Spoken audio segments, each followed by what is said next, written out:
Hey there, in this video, I am going to talk about how to get a referral from a client.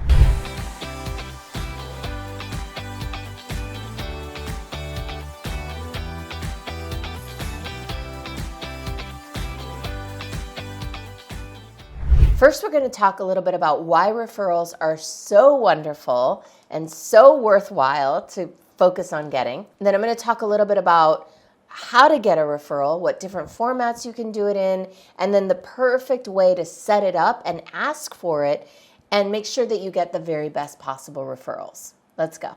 I think we all can agree that referrals are phenomenal. We love it when somebody introduces us to somebody. Why are referrals so great?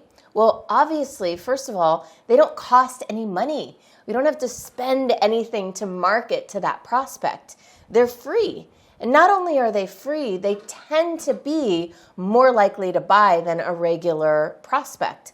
Why is that? Well, when someone refers you to somebody else, that means that there's already this underlying credibility built. There's an endorsement from the person who's making the referral. I remember years ago when I first started my business, I spent 5 years in BNI all the way until I left Miami and I was no longer in one city. And I loved BNI because every single week we would get together and I had the opportunity to both give referrals to people that I trusted and that I knew did great work, and also to receive referrals, which always felt so good to have business just fall into my lap. And so there are ways that you can make referrals happen more often. And that's one of the biggest problems that I see, especially in the coaching industry, is that people treat referrals as a lucky sort of thing that just sort of happens, rather than something that they can intentionally and strategically create a process or a system for. And if you know me at all, then you know that I love processes and systems. And I love them because they make things repeatable and replicatable so that it's not left up to chance. And there's no better thing that you want to be repeatable and replicatable than referral generation. So let's talk about what that looks like. Now, the first thing let's talk about before we even dive into the structure of a referral or how to ask for it, we want to think about where and how you're going to collect referrals. So, for example, if you have a retreat like I do, or if you have an event that you deliver and a methodology that you're using to deliver a program, you'll want to interject it or insert it right into your program structure. So, for example, I have a 3-day retreat. If you know me at all, you know that I do tons of retreats. I have a bunch of videos on how to create retreat businesses and how to use retreats to fill group coaching programs. And so for me, in that 3-day retreat, in that 3-day immersion program, I have a referral process built into it. So you want to think about when you have your clients with you in person, that would be a great time to gather referrals. If you don't do that, if you have a digital program or a digital product, like for example, let's say you have a 6-week course, then you'll want to integrate that right into the course. And I recommend doing it not at the extreme, very, very end once the course is over, but a little bit before that. So what I do in my 3-day is I have day 1, day 2, and then on day 3, we do most of day 3 together. We do the 90-day planning session, which is one of the juiciest parts of the whole program. And then after that, but before we do the final completion of the event, that's when I introduce the referral piece. So another way that you can do referrals is through a jot form, through some sort of digital survey. And you can follow this exact same structure that I'm going to give you in a digital survey, or in some sort of, like a link that you send people and say, hey, please fill this out. But you're probably going to get lower compliance with something like that than if you do it live in person or on a call or in an event. I'm just saying. The more connection you have with the person, the higher the likelihood that you'll get some good referrals. And of course, there's always an opportunity to just reach out to someone and say, hey, I'm looking to generate some referrals right now. Would you be open to connecting, or would you be open to filling out this survey or this form for me. So let's talk about what is the structure to gather a great referral. And before I do that, I want to invite you to like this video, subscribe to my channel. Let's connect. You can post a comment below. I'd love to hear from you. So the structure of how I gather referrals, which is something that I adapted from one of my mentors, is first and foremost reminding the client. So let me back it up a second. Let's say that you're on a Zoom with a client or you're in an event. You'll want to take the opportunity to let them know, now we're moving into a part of this process, which is my referral process. Like, you don't want to hit them with it and surprise them with it so they don't know what's happening. My opinion, it's better to be upfront and say, hey, this is a process I'm going to walk you through so that I can get some referrals for my business. I'm going to make it really simple. You're not going to have to do a lot of work. I will do most, if not almost all of the work for you. So let them know it's going to be easy. So the first thing you want to do is to just remind them of what they've done with you and how far you've come. And that doesn't mean you telling them, hey, we've done this, we've done this, we've done this, remember? No, you're asking them to say, hey, do you remember what it's like before we started working together?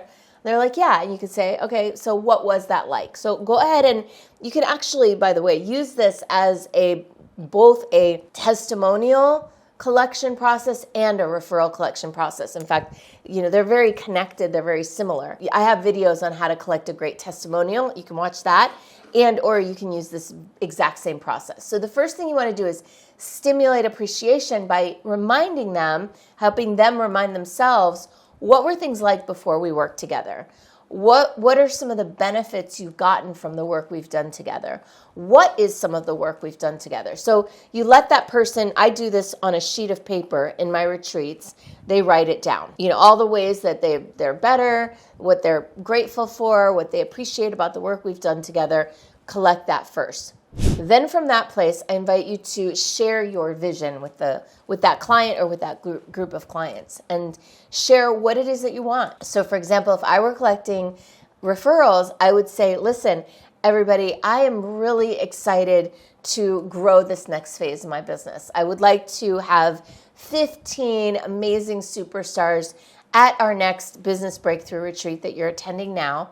And I'd love for you to help me find those ideal people. So, you stimulate appreciation and then share the vision of, I would love to have people who are entrepreneurs, who are speakers or authors or coaches. I would love people who have been in business for at least 5 years, who are really doing well and ready to go to the next level.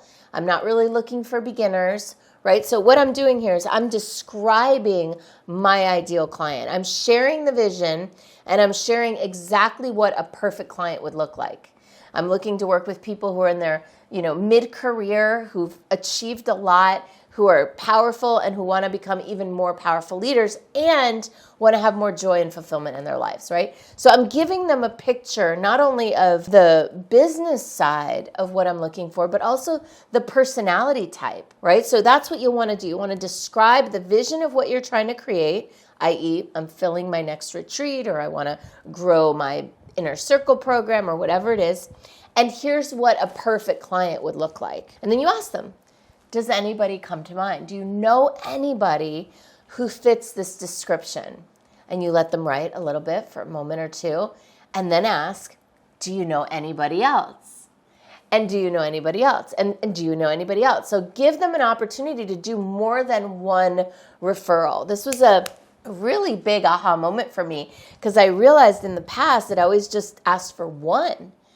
And I forgot that, you can ask for more than one. And the chances are, if you ask for 10, you'll get at least 2 or 3 good ones. But if you only ask for one, then you just get one, right? So try to help them come up with more ideas. And then this is where you can start to introduce some prompts. So you say, well, think about your alumni, right? Where you went to college. Do you know any of your fellow alumni that fit this description, XYZ, right? And then you say, are you a member of any associations? A member of a chamber, right? So you can stimulate it by telling them about different places they might look. Anybody in your family? Do you have a cousin who's an entrepreneur? Whatever your description is. So you lead them along the way. And on that form that you hand out, or that you filled out, that they're filling out digitally, make room for plenty of responses. Don't just give them one place to write. Like, make sure that it's clear that you're looking for multiple names. Now, here's the thing. People will immediately worry that you're going to try to reach out to these people. So I should have said this before probably. Let them know that you're not going to do that. Hey, I'm not going to reach out to anybody that you tell me. I'm going to reach out to you later to ask you for an introduction. Now, I know that this is more work for you. I do. But remember, these leads are more qualified and more likely to close than a regular lead. It's worth it to spend a little extra time to do this right. So what you'll do, this is what I do, is once you get back those names, you reach out to the client, and this is what I do, give them language that they can use to make an introduction. So that might be a brief description of who you are and what you do. You can give them ideas for what they can say to their friend. Hey friend, I've been doing this work with so-and-so. It's been really powerful.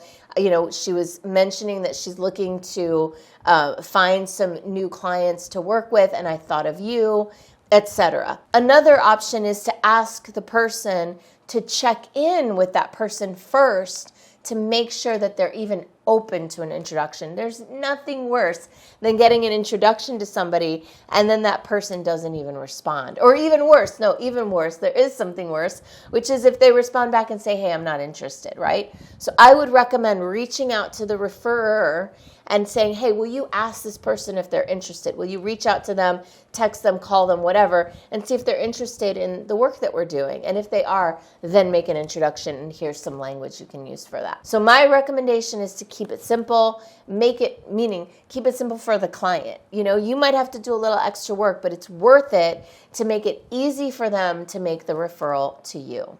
And then the final thing I want to remind you is to follow up. And I obviously mean follow up to get the referral. If you don't get it, okay, that's pretty obvious.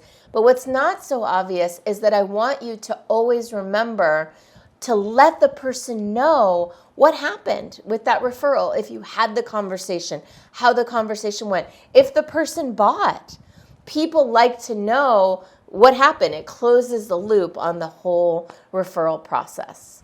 If you are a coach, author, speaker, consultant, looking to grow your business, interested in doing group coaching programs, immersion events, retreats, let's connect. You can find me at superstaractivator.com/go.